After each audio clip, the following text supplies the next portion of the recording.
नमस्कार किसान साथियों।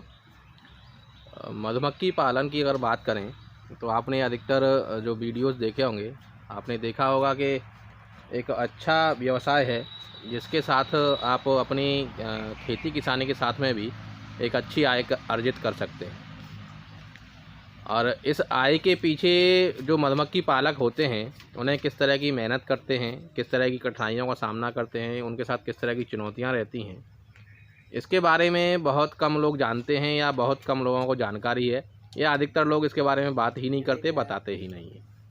आज मैं हमारे साथी हैं मधुमक्खी पालक श्री रामप्रकाश कुशवाहा जी, उनके पास आया हुआ हूं और उनसे जानेंगे कि इसमें आय के साथ साथ में किस तरह की चुनौतियां रहती हैं, किस तरह की कठिनाइयां रहती हैं और किस तरह से हम सावधानियां रखें जिससे कि जो एक अच्छी आय है उसको हम अर्जित कर सकें, उसको कमा सकें। तो आइए शुरुआत करते हैं रामप्रकाश कुशवाहा जी के साथ में।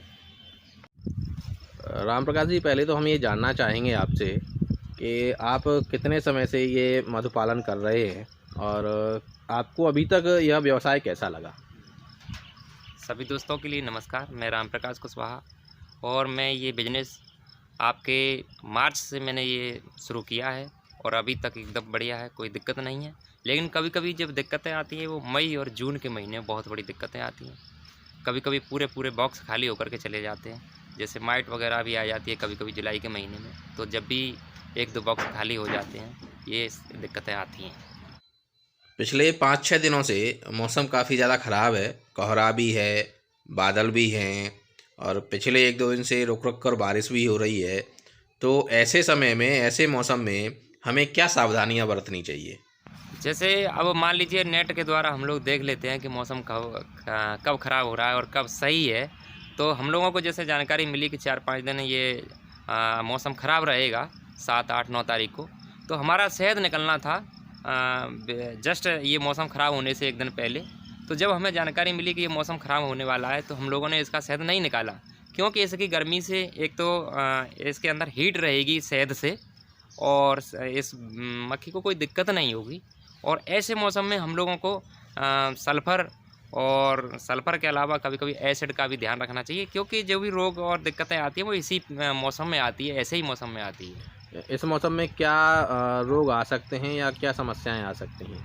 ऐसे मौसम में सबसे ज़्यादा माइट का डर रहता है। ऐसे बारिश जैसा मौसम जब रहता है तो माइट का डर रहता है, और माइट आ जाए तो ऐसे में हम लोग एसिड का प्रयोग करते हैं। थोड़ा सा हमें किसी छत्ते के ऊपर आप समझा सकते हैं माइट किस तरह से आता है या किस तरह का प्रभाव उसका रहता है? जी जी बिल्कुल। ये देखो,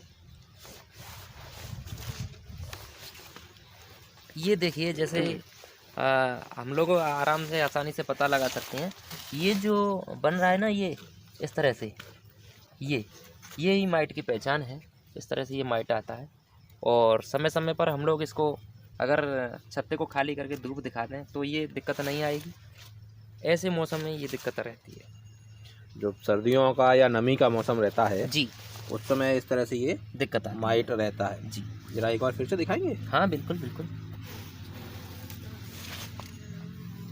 ये जो है यही है इसकी पहचान। ये जो है ना,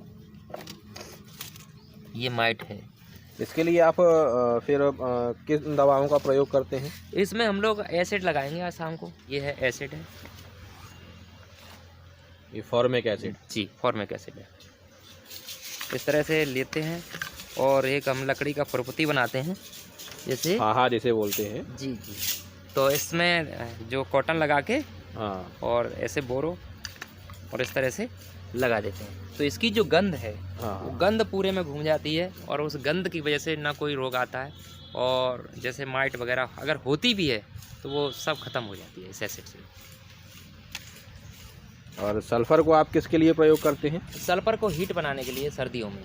सर्दियों में। सर्दियों में ये सल्फर दिया जाता है ताकि इसमें हीट बना रहे और कोई रोग धोग ना आए किसी प्रकार से।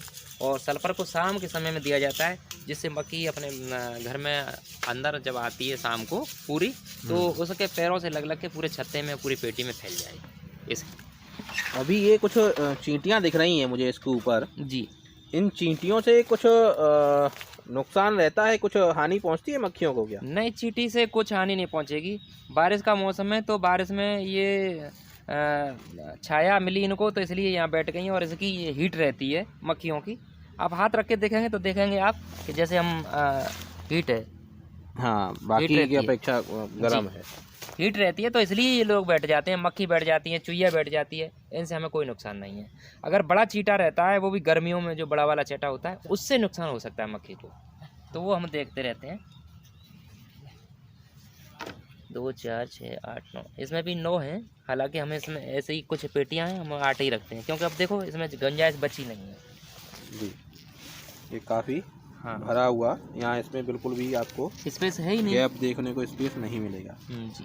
अब मान लीजिए ये मक्खियाँ जो निकल रही हैं बेचारी, बड़ी मुश्किल से निकल पा रही हैं, तो इसमें हमें 8 ही रखने चाहिए। इस तरह की पेटियों में 8 ही रखने चाहिए। एक खाली सीट भी दिखाइएगा हमारे दर्शकों को, जी जी जिससे वो जान पाएँ कि खाली सीट किस तरह से रहती है और उसके बाद में मधुमक्खी किस तरह से छत्ता बनाती है। जी। हमने ये जो सीट रहती है ना, एकदम पतली रहती है कागज़ की तरह, और हम तार इस फ्रेम के अंदर तार कसते हैं, 4 तार होते हैं। तार के माध्यम से जब जाती है ऊपर नीचे करके, तो ये मोम डालते हैं हम लोग। ये मोम जो दिख रहा है, मोम से ये क्या है, इसकी पकड़ बन जाती है, ताकि हम इसे हिला के मशीन में लगाएंगे ना, जिस दिन इसमें शहद होगा तो वो गिरेगी नहीं, टूटेगी नहीं, इसलिए इसे मोम से बंद कर दिया जाता है। ये अब जैसे नीचे खाली आपको मुझे दिख रहा है जी। तो ये मक्खी आगे बनाते हुए वहाँ तक लास्ट फ्रेम तक लेके जाएगी हाँ, इस एरिया को। ये बिल्कुल एरिया पूरा कवर्ड हो जाएगा। ये इसे बना देगी अपने आप ऑटोमेटिक। इतना हम सीड डाले हैं, लेकिन इतना इसमें भी हमने सीड डाली, अभी परसों डाली है, आज तैयार कर दी। बल्कि इस मौसम में ऐसे सीजन में, सरसों वाले सीजन में, एक रात में ये तैयार कर देती है छत्ते को। ये देखिए जो अभी हम बता रहे थे, इस तरह से वो रहती है, वो खाली निशान रहता है, बाकी ये बनाती है अपने आप। अच्छा, बाकी ये बढ़ाती हुई चलेगी, जिसमें कि रानी मक्खी अंडा देगी जी, और बाकी आगे की प्रक्रिया पूरी हो। साथियों, अगर आप में से कोई मधुमक्खी पालन करना चाहता है और इसके बारे में और अधिक जानकारी, विस्तृत जानकारी चाहता है कि आप इसको किस तरह से शुरू कर सकते हैं, इसकी आपको ट्रेनिंग कहाँ मिल सकती है, ये मधुमक्खी के बॉक्सेस आपको कहाँ मिल सकते हैं, किस तरह से मिल सकते हैं, यदि आप इसके बारे में जानकारी चाहते हैं तो कृपया कमेंट बॉक्स में कमेंट करें।